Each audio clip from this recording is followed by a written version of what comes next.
ইলমের চেয়ে আকল বেশি হওয়া প্রশংসনীয়, কেননা আল ইলমু ইয়ামনাহুল ইনসানা আল মারিফা, অর্থাৎ ইলম মানুষকে শুধু পরিচিতি দান করে। ওয়াল আকলু ইউয়াজ্জিহুহু নাহওয়াল ফাহমিস সাহিহ, অর্থাৎ আকল ইলমকে সঠিক বুঝ শক্তির দিক নির্দেশনা দেয়। আর আকলের চেয়ে ইলম বেশি হওয়া নিন্দনীয়, কেননা আল ইলমু বিদুনি আকলিন কদ ইউআদ্দি ইলা ইস্তিখদামিল মারিফাতি বিশিকলিন গায়রি সাহিহিন আও ফি মাজালাতিন দাররা, অর্থাৎ আকল ছাড়া ইলম কখনো কখনো ভুলভাবে ব্যবহৃত হয় অথবা ক্ষতিকারক ক্ষেত্রে ব্যবহৃত হয়।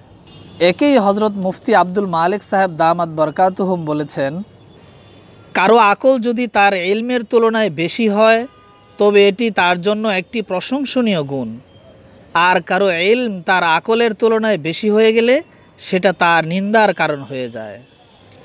আল্লাহুম্মা ইন্না নাসআলুকা ইলমান নাফিআ ওয়া আকলান রাশিদা ওয়া ফাহমান আমিকা, হে আল্লাহ, আমরা আপনার কাছে উপকারী ইলম চাই, সত্যনিষ্ঠ আকল চাই এবং গভীর বুঝ শক্তি চাই।